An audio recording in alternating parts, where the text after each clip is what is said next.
Now, allow me to introduce the dedicated York International team. First, we have Eugene Lee, who is the International Student Experience Coordinator, overseeing the orientation and transition portfolio. As previously mentioned, I am Tirth, and joining me are my colleagues Zhang and Anika. By the end of this webinar, you should have a better grasp about the expected cost of living in Canada, so you folks can plan accordingly. And we'll also provide details about financial aid options available specifically for international students, as well as introduce a few key resources for financial planning to help you make more informed financial decisions during your time at York University. Our agenda for the day includes an informative session on financial expectations at York University, focusing on what international students can anticipate in terms of cost of living and tuition. Then we'll cover the resources available for financial planning, after which we'll have a question and answer session to address any concerns that you folks may have. And then we'll be wrapping it up with some information about a few upcoming webinars and events that you can attend. Okay. On that note, to set the ball rolling, we'll begin by inviting Karen Warren from the Student Financial Services team at York University, and the floor is yours. Thank you, and good morning, everyone. As you said, my name is Karen Warner, and I'm part of the Student Financial Services team at York University, and my focus is really on the scholarships and bursaries program at the university. So we're going to cover a number of issues or items today, one being estimated expenses, some information about what scholarships, awards, and bursaries look like at York University, our work study program, so it's a part-time employment program that we offer at the university, and lastly, what your York student account would look like, how you go about making payments and when fees are due, etc. So I always like to start every presentation with giving you a ballpark figure of what you would be expecting to pay in terms of your fees. These tuition rates that are reflected are based on the current academic year, so for 24-25, and our tuition is always subject to change. It's quite common for tuition to increase slightly from one year to the next. Typically around March or April is when the fees for the upcoming fall-winter will be finalized, and those will be viewable on our website, the updated rates. So as you can see, for most of our liberal arts and sciences programs, an international student coming into York who's taking a full course load. So again, our tuition is based on your course load, the number of credits that you enroll in. As students coming in on study permits, you will be required to study on a full-time basis. So for us, 30 credits is 100% course load. And right now the tuition for that is around $37,000. So again, that's for most of our programs. For our business and commerce, you see it's in the low 40,000 range, computer science, 34, design, and then engineering is slightly higher because students coming into engineering actually take a higher course load in their first year, 36 credits, and that's reflected in the tuition that they pay.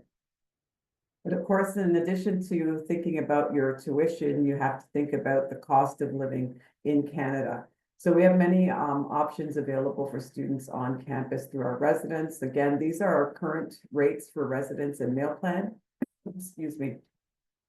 So right now, students coming in, living in residence, you can get a room in residence for as low as $7,800 for the 8 months of study, up to $11,000 depending on the type of accommodation. So we do have both suite style and regular residence rooms. The suites would not require you to have a meal plan because they will have cooking facilities in them. But for most of our residences, you are going to need to supplement that with a meal plan because there will not be any cooking facilities in the room itself. So baseline, you're coming in with a residence at $7,800, and then you are free to select whichever meal plan you feel is most appropriate for you. And then in addition to that, there is mandatory health and dental care for our international students. So the cost of that plan between the York University Federation of Students Health Plan and UHIP, the total cost to an international student for the year, and this would be based on an actual calendar 12-month cycle. So from September through to August is $1,026, again, based on our current rates. Then, of course, there's many options for students to live off campus. There's housing and apartments just off campus. So this is based on the average cost of a bachelor studio in the city of Toronto, which is, it's a relatively high cost of living in the city of Toronto. So you have to think about that. And then, of course, your meal plan. But of course, that will come with the additional thought about transportation if you decide to live in housing that's further away from campus. And then you have to think about your personal expenses, so your cell phone, cable, internet, those types of things. Now, when you're in residence, the cable and internet are part of the package that you're going to get with that. So one of the biggest sources of fundings for students at York is through our scholarships, awards, and bursaries program. Just want to give you a bit of an overview of what that actually means. So for us, a scholarship is merit-based funding. So it's typically based on your admission average or your average as you're continuing through your studies here at York. For admissions, it's typically like an 80% average or an A average coming from whatever curriculum you're coming from. And then while you're a student here, 7.5 GPA, which is again an A as you progress through your studies. Awards tend to be a combination of things. They look at a variety of factors, including leadership or volunteer work, community service. And there is, in many cases, also a financial need and a merit component, but at a lower value. So typically a 6.0 GPA or a grade of a B is what we're looking for things that are labeled as an award. And then we have a bursary program. So the bursaries are largely financial needs based. We do expect students to be maintaining at least a minimum threshold in terms of their academic performance, but most of the assessments will be based on a calculation of your financial need.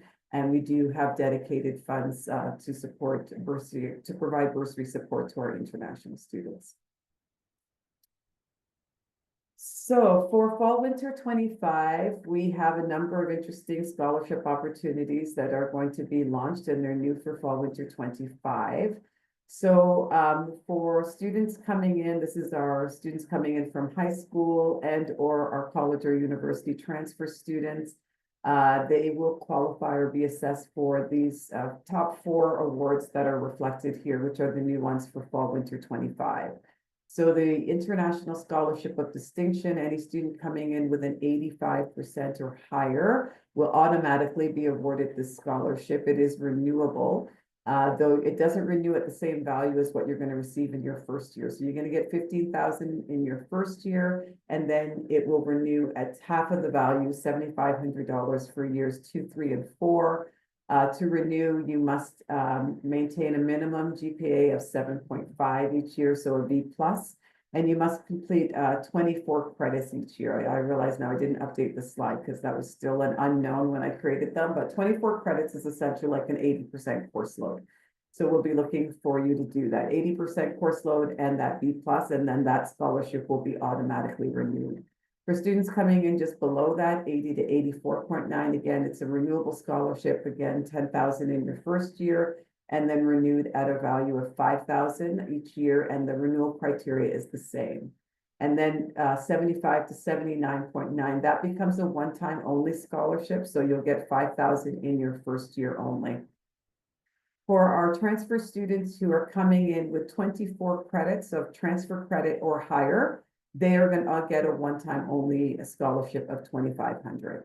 And then a number of our faculties, so science, Lassonde School of Engineering, liberal arts, and health, all have one-time only scholarships that they offer at the point of admission for students coming in with a 90% or higher. Those scholarships can be stacked with the scholarships that we're offering centrally. So the scholarships that I referred to, these top 4 scholarships can be stacked with any of these faculty-specific scholarships. Actually, it would just be the top 2 because you have to have that 90% average to be considered for these scholarships. In addition to these, we have a couple of scholarships that are application-based. So we have our President's International Scholarship of Excellence, which is our highest valued international scholarship. It's $180,000 over 4 years, so $45,000 each year. It is looking at that baseline 80% admission average. For this one, we are looking for demonstrated commitment to volunteer work and extracurricular activities, leadership skills, etc.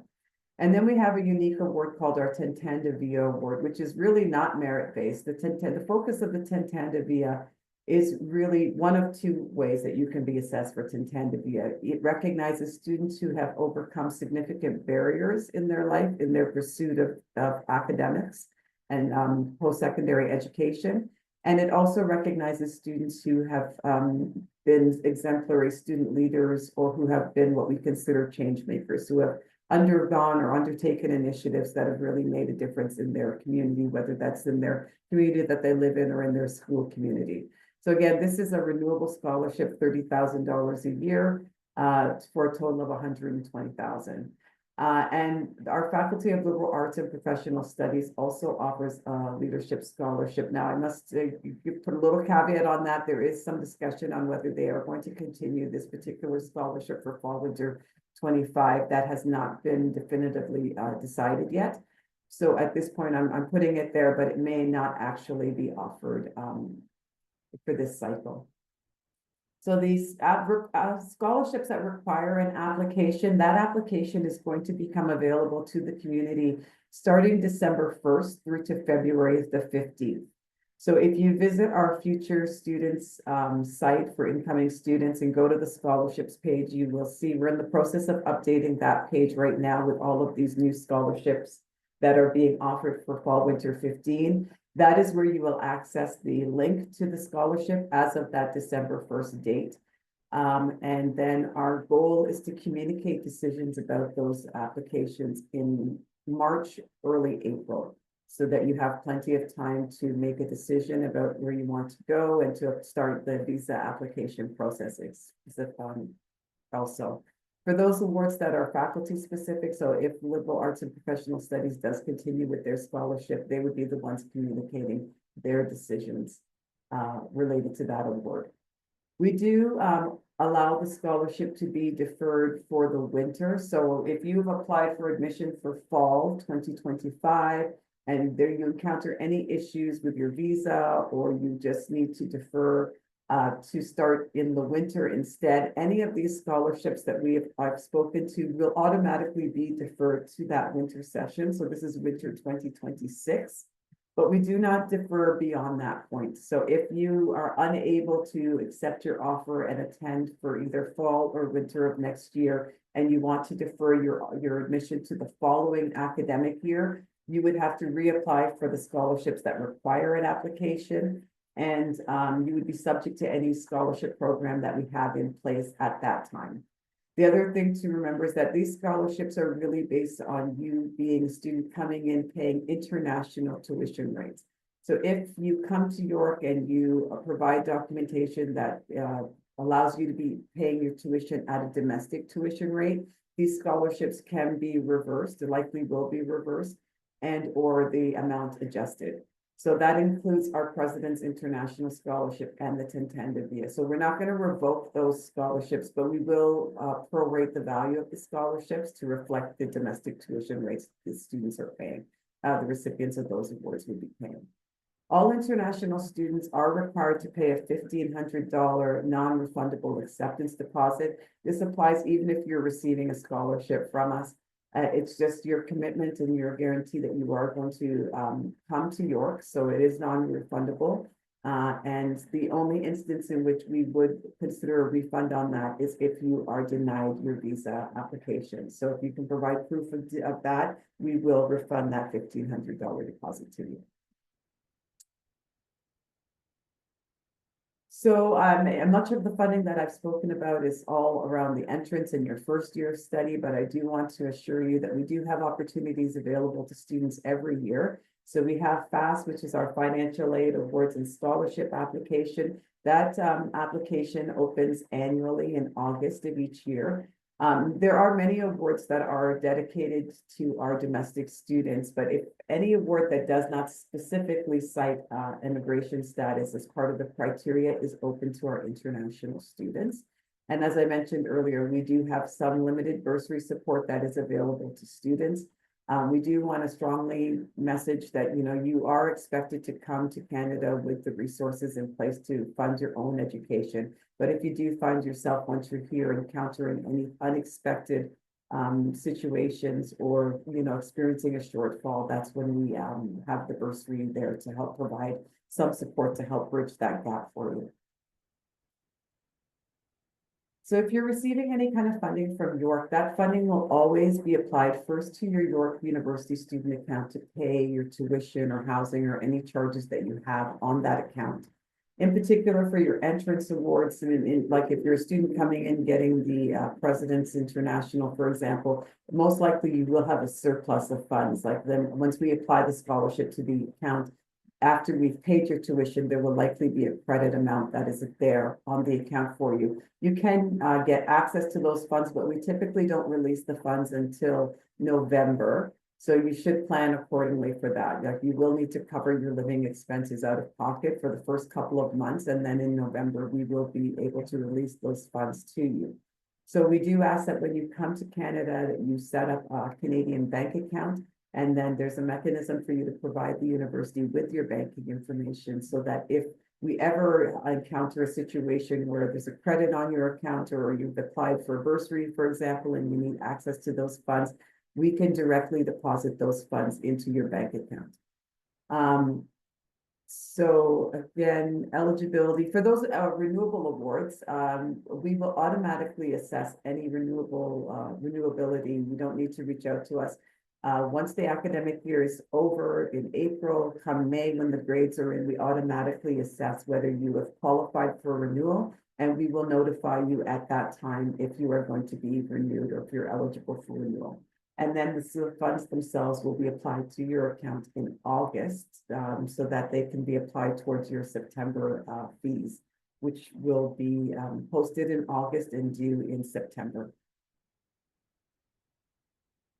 So again, with respect to bursary, we do have emergency supports available. So we do expect you, again, to come to Canada with a firm plan in place for how you're going to cover your tuition and your living expenses. But of course, we're aware that things happen that are beyond our control, and students sometimes encounter emergency situations and need some support. So we do have support available both through York University, through York International, and through our own emergency assistance fund. So again, you can apply through York International site and through our own application for support, and we will of course be here to try to assist you as you navigate any emergency situations. One of the other sources of funding for students coming to Canada is our work-study program. So we do have a very robust employment program at the university. Here we employ somewhere between 1,800 and 2,000 undergraduate students on a part-time basis through one of these three programs. So we have Research at York, which is a research-based program where a student will work with a faculty member and other students, graduate and undergraduate students on a research project. And these are all for paid employment opportunities. We have LEAP, our Leadership Engagement and Ambassadorship Program. So this is where students, like the students who are joining us on the webinar today, work with units to provide support and programming to students in a leadership capacity. And they are hired through our LEAP program. And then we have our general work study. So this is more administrative work where you will work in a department or a program office and support the full-time staff in the work that they do there. So it's not meant to be onerous employment in terms of the number of hours. It's roughly between 10 to 15 hours a week during the fall, winter. And it gives you an opportunity to make connections with other students and faculty and to supplement the learning that you're getting in the classroom environment, and also just to gain valuable Canadian work experience while you're here. So the wages for those are anywhere from our minimum wage, which is, I believe, $17.40 at the moment an hour, up to in the $20 range, $24, depending on the type of work that you're doing. And it can go greatly help you in managing your expenses while you're here studying. So the work study program is kind of a twofold in terms of how you get assessed. One, you actually need to apply for eligibility to participate in the program. And that eligibility is really just assessed strictly on your enrollment status. So for our international students, again, you must be a full-time student to participate in the program. And we do require you to provide us with a copy of your study permit so that we can ensure that you have conditions on your permit that permit you to work in Canada. And then the other step is really just to apply to the positions the same way that you would apply for any employment. So on our York University career site where all of our jobs are posted, you can search for work study and leap opportunities there. Those jobs are typically posted in July and August is when the hiring units will start the recruitment process. You will register on the site, provide your resume and your cover letter, submit an application to any position that interests you, and go through a normal recruitment process, so interview with the departments, etc. And they will determine if you're a suitable candidate for the position, and they will also be able to connect with us to determine if you actually are eligible to participate in the program. So we do restrict the number of positions that a student can work to one, to allow as many students as possible to be able to participate in the program. So one per employment period, but many students who come in, get a position in a department, and that department will keep them on for subsequent years. So it can be a sustainable source of funding for you, as well as, continued learning for yourself and work experience. So again, this is what I've just spoken to. So where you would go to look for those employment opportunities. On our Career Center site is where we would post our research opportunities. And when you go in, you will get some information about the type of research project that you will be working on and the type of learning outcomes and things that you will be doing as part of that experience. And then again, on the York University job site is where you will find our LEAP and work study positions. So I think this is just a sample of, this is our general career site. When you go onto the main page, there is a section where you can identify the types of jobs that you're looking for. So you can select work study, LEAP, and general work study. And then that will bring up a full list of the job opportunities where you can go in and see what the details of that employment opportunity would look like. And what what the application deadline is, etc. So I'm going to shift now to your York student account and what that looks like. So at York, we do have through our portal, you would get what is called a Passport York access. Passport York is what you will use to log into the system, to access your enrollment, to access your student account, to view any of that. So it's a secure system. We do not issue statements in writing. We don't mail anything to students. The statement is available each month online. So it's similar to many of the way that billing is done for many companies here, like our cell phone companies, etc. You typically get an email every month to let you know that the bill is now available for you to view online. And then you can log in through your secure Passport York account, and you'll be able to see both two views of your statement, a full transactions view and the monthly statement. We also do not take payments here at the university directly. So we do have students making payments through their financial institution, largely through online banking. When you're making those payments, and this is for the Canadian institutions, York University would be the payee that you're making the payment to, and your 9-digit student number. So when you're going through your initial admission process, you're going to get a 9-digit reference number. Once you accept your offer of admission, that same number becomes your student number, and that will be your account number if you're making payments to the university. For international students making payments outside of the country, we have partnerships with CIBC and Canberra that will allow you to make your payments to the university through those two channels.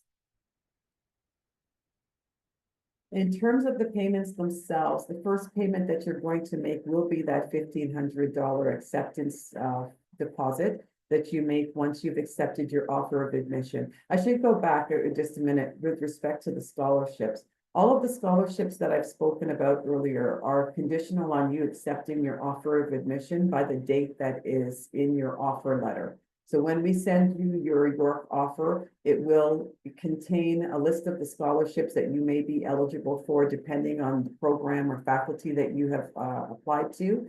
And it will indicate the date by which you must accept your offer of admission.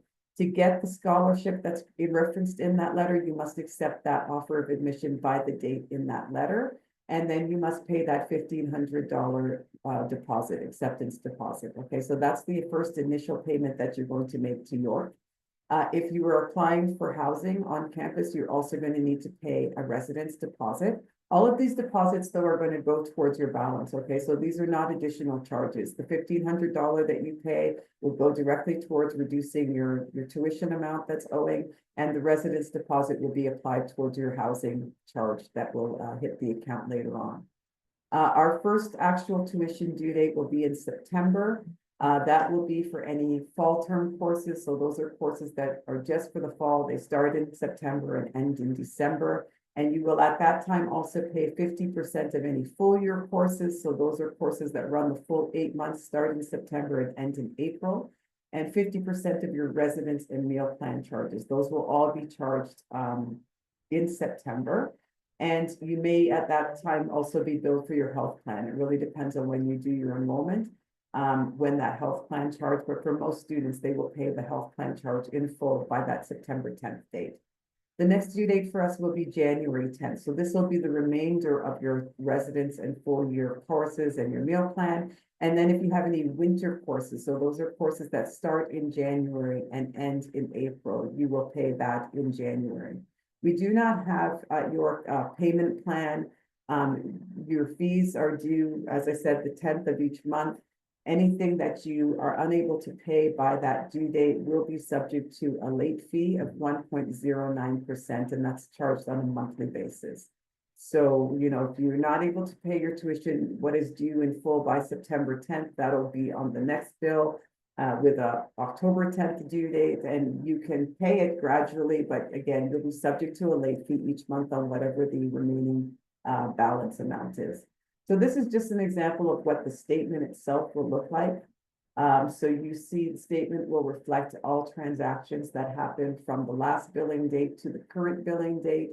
And it will have an amount that is due. So the total balance, so the new account balance amount on this example is $26,000. As you see from this, nothing is due because this is the bill for the month of July. Which has the August 10th due date. So nothing is due on this one, but typically in your August statement, you will see again the total amount of the total account balance, and then the amount that is due will reflect the amount that is due for the September 10th date. Oh, so here's a different example of it. Sorry. So this is more in line. So you see the full amount that's due, 28,000 of that 14,700 is what is due by the September 10th date. And this is for a bill from the previous year.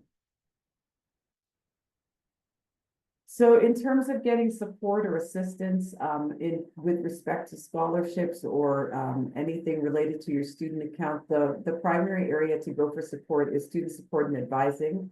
They're located here on campus in our Bennett Center for Student Services. And they have many ways that you can get a hold of them. They operate a call center. You can contact them by email at RSCheck. They have chats at certain times of the year. So if you log onto the site and you see the chat box there, that means there's somebody there manning any questions. So if you want to enter any questions there, they can assist you. For our questions related specifically to scholarships, awards, bursaries, you can email us at bursary@yorkview. And my team and I will be happy to assist you with any questions that you have there. And this is all year round, so you have support all the time. And then, of course, as international students, you also have support through York International, who we are partners with. And so if you are more comfortable speaking to staff at York International, they will connect with us to ensure they're giving you an appropriate response to any of your questions. So I'm finished at this point with my presentation. If you have any questions and you want to answer, I think we had put in for the Q&A to happen now, or I'm happy to hold on and we can finish the presentation and open the floor for questions at the end for everything that's been covered in the section. Yeah, we will be having the Q&A at the end collectively. Okay. Thank you. Okay, but on that note, thank you very much, Karen, for your informative session on financial expectations, as well as the different scholarship aid available for international students. Now, I would like to shift our to the resources available to support students, specifically the international students, in helping manage your finances at York University.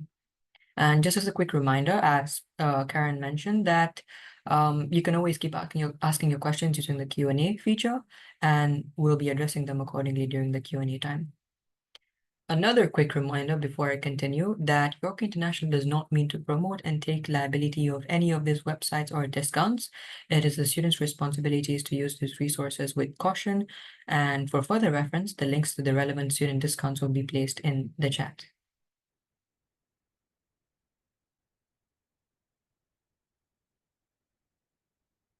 Right. TTC is one of the public transport systems in Toronto and is a convenient means of transport to travel from anywhere in Toronto to the York campus.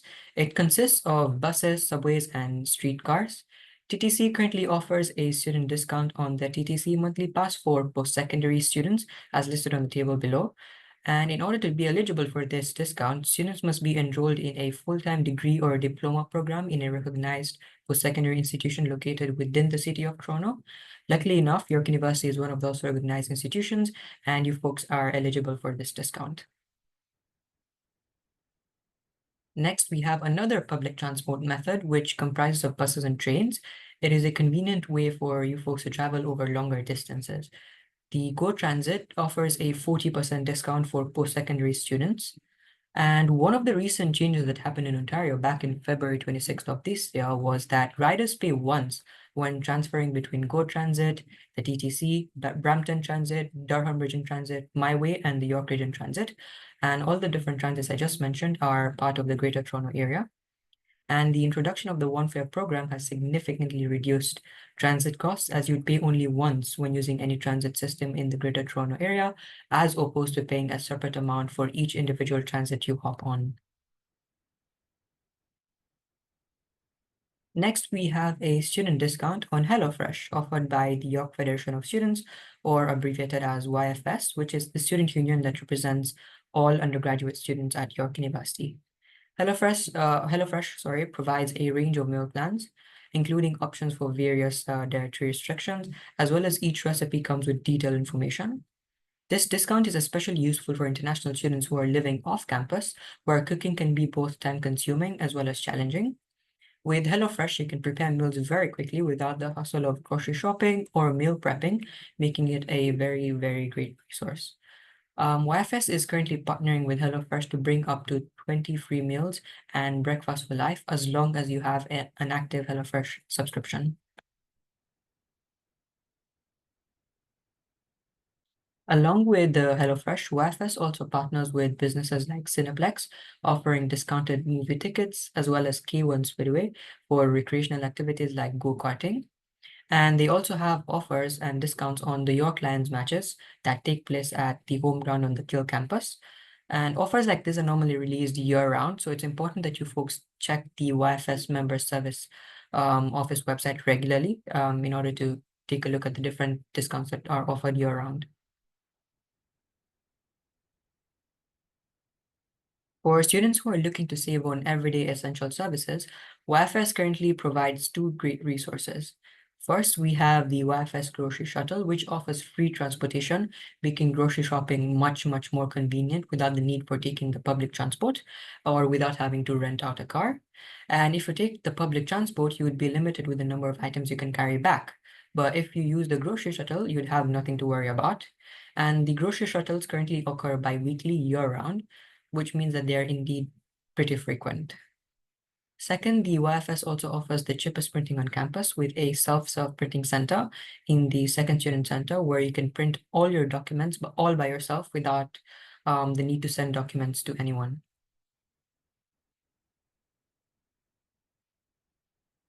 Some major grocery stores in Toronto, such as Botman, Metro, Loblaws, and Sobeys, also offer discounts on groceries on specific days during the week. However, please do note that it is important that you carry your student card or student ID to these different grocery stores in order to get the student discounts.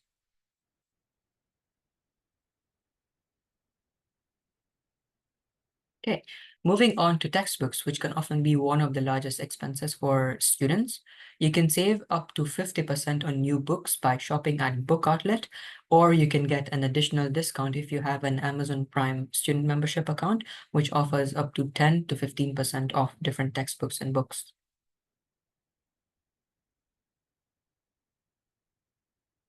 Last but not least, we have another financial resource which offers a variety of student discounts on fashion, food, travel, and much, much more. It is called the Student Price Card, and it is one of the most popular student discount programs in Canada. It offers over 450 discounts on items such as food, travel, fashion, and much more for just $11.99 a year. It is a great investment if you're looking to save on everyday purchases in stores like Levi's, H&M, Adidas, Nike, etc. If you like shopping or going out to eat, I would suggest you folks take a look at this resource. However, please do note that in order to get the student price card, you would have to open an account with the CIBC Bank, which is the Canadian Imperial Bank of Canada.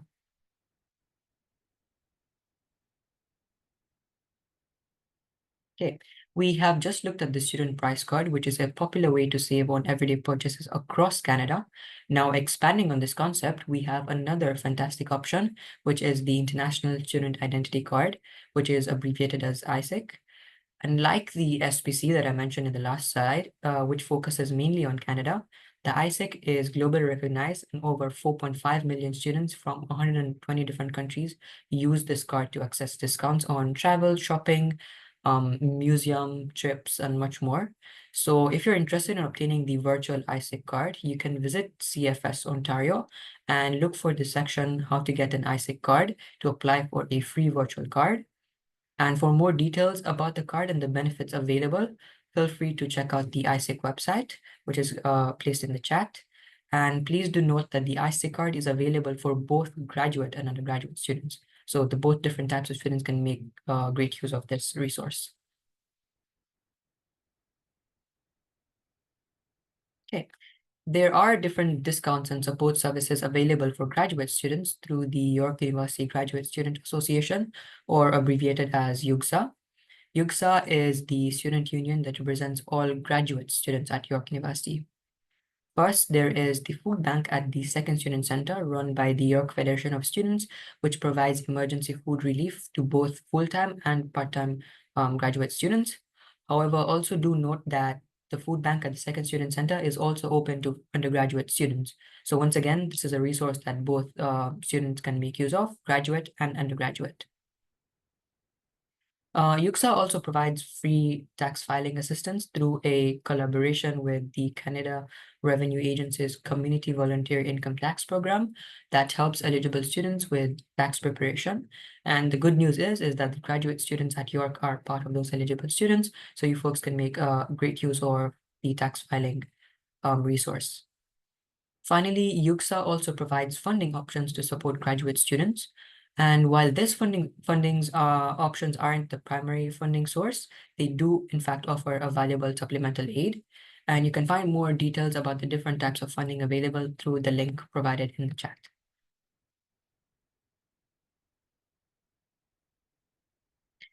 Okay, I know this was quite a lot of information to process. However, we hope you folks had the opportunity to learn about some of the expected cost of living in Canada, as well as some of the different discounts available to you. And on that note, we will now be opening the floor to any questions that you folks may have. Please use the Q&A feature to submit your questions, and we will be addressing them accordingly.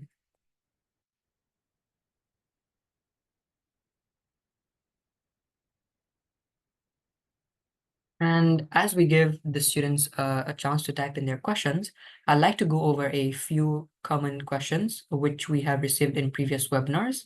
And this might address some of the concerns that you folks may not have thought of yet, and hopefully they'll give you an additional insight. So Warren, I'll start us off with one of the most common questions which we get is the deposit fee deducted from the tuition fee, or do you have to pay it separately?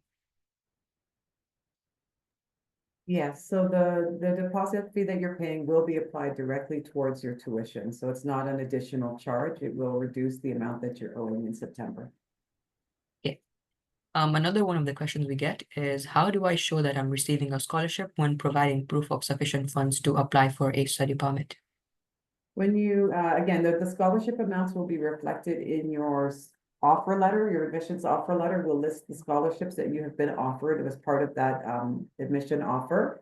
And then for some of our other scholarships, if you're getting like the President's International Scholarship or the Tantanda Via, they will also be reflected eventually on your admissions record, but we will also be sending you out an offer letter for those that you can use for your application for your visa, etc. Okay. And in the event my status changes from international to domestic, how do I proceed? So again, a lot of those international scholarships that are automatically being assessed, if you come to Canada and shortly thereafter you change your status, your tuition status or your immigration status from international to domestic, those scholarships actually may be revoked. We may reverse them from your account. But in some cases, with those more prestigious awards, the Tantanda Via and the President's International, we don't revoke the scholarship itself, but we will prorate the value of the scholarship to reflect the new tuition rate that you're paying. Okay. And I know you touched on this in your slides, but just to reiterate, when paying my tuition fee, is it my student number that is the account number, or is it a different number? Yeah, so when you initially apply to York University, you'll be given a 9-digit reference number in your acknowledgement email when you submit your application.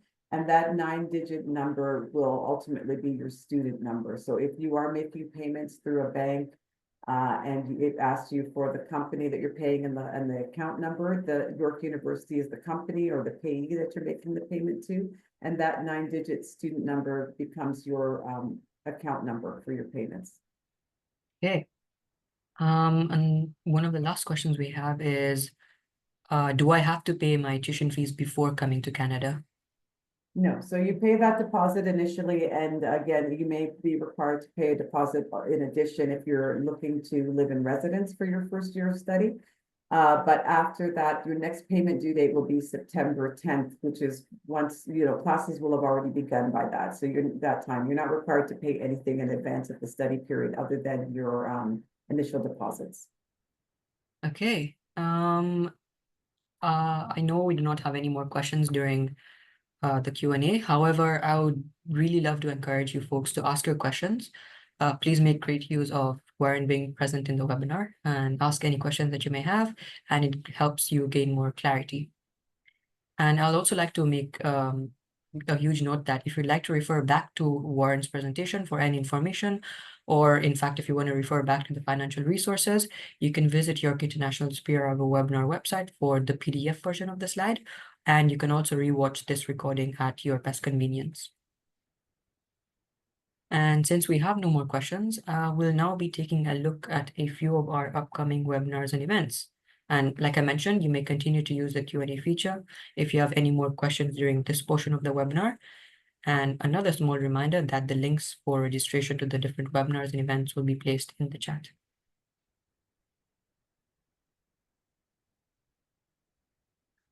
Okay, first and foremost, we have the October community event hosted by York International's Global Peer Program. This event is designed to further support your transition to York University and Canada by focusing on the theme of this month's event, which is York University.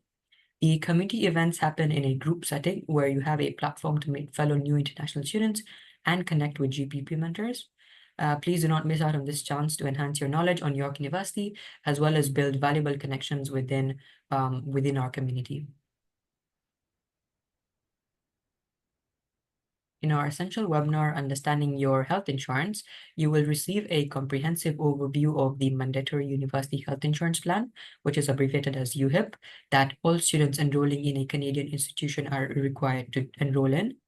Additionally, we'll have representatives from YFS, the York Federation of Students, which is the Undergraduate Student Union, and YUGSA, the Graduate Student Union, to talk about their respective extended health insurance plans. And we'll also be covering important deadlines, explaining how the different plans work, and highlighting the wellness resources available at York University.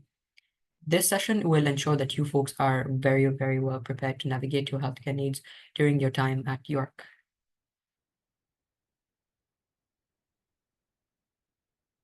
Do not miss our November drop-in, hosted once again by York International's Global Peer Program. The drop-in sessions will connect you folks with new international students, with experienced Upper York students. And the Upper York students normally provide guidance on anything from navigating student life, academics, adjusting to life in Canada, and much, much more. And during the session, you'll have a valuable one-on-one time with a mentor to ask any questions that you may have, get advice, and gain insights from someone who has previously been in your shoes before. So if this sounds like something that you folks can make the most use of, feel free to click the link placed in the chat and register for the event, and we'll look forward to seeing you all there.